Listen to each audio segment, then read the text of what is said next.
Belinda! Ano ba? Hindi ko. Ano ginagawa niyo dito? Ha? Hindi ko. Sapatos! Post mo to. Ha? Please, post mo to sa sapatos. Habulin mo. Ha? Please, post Ako? mo yan. Okay na. Nakutusan pa akong gusit.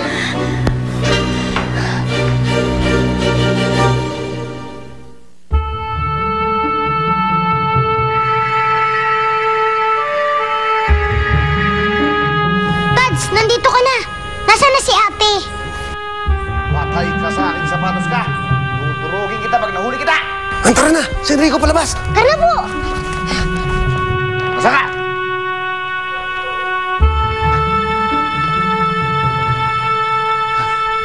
Saan ba yun?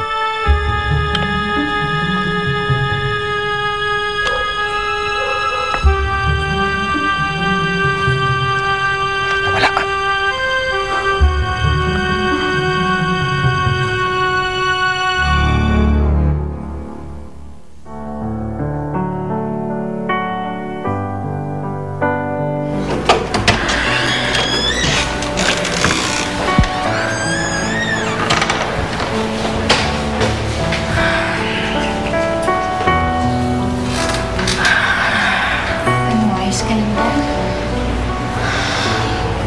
Hindi, ma.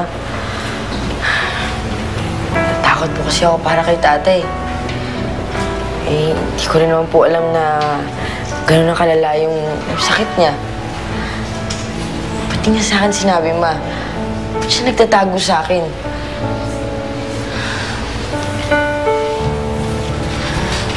Alam mo, anak. Baka kaya ayaw niya sabihin dahil ayaw niya na mag-alala ka. Ganun talaga ang mga magulang. Ayaw nilang nakikitang nasasaktan at nahihirapan ng mga anak nila. Kaya hanggat kaya, pipilitin, titiisin. Para sa mga pinaka-importanteng tao sa buhay nila. Pero, ma, sana pinagkatiwalaan naman lang ako. Bata nga ako, pero hindi man ibig sabihin nun na hindi ko matatanggap yung totoo. Sana may nagawa ko para sa kanya noon pa. Kaya naman, ano ko nagawang dahilan para umalis siya agad. Naging mabuting anak ka kay Danilo. Ikaw pa lang, sobra-sobrang dahilan na para mapagaling siya. Mabuti pa, pumasok ka na sa loob. Dahil sigurado ko, kapag nakikita ka niya, lumiginawa pa karamdam niya. Sige na. Sige po, ma.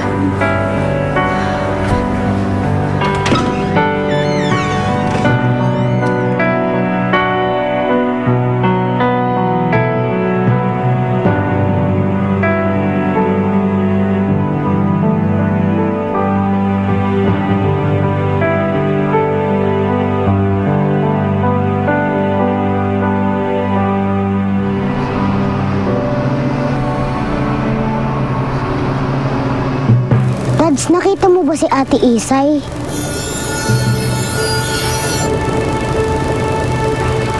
Alam mo ba kung nasan siya?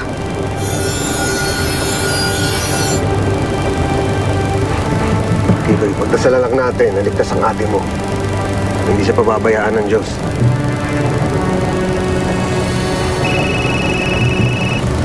Si Lani.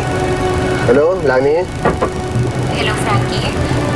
Baka pwedeng pumunta muna kayo dito sa ospital. Nandito kasi sa ospital si Danilo eh.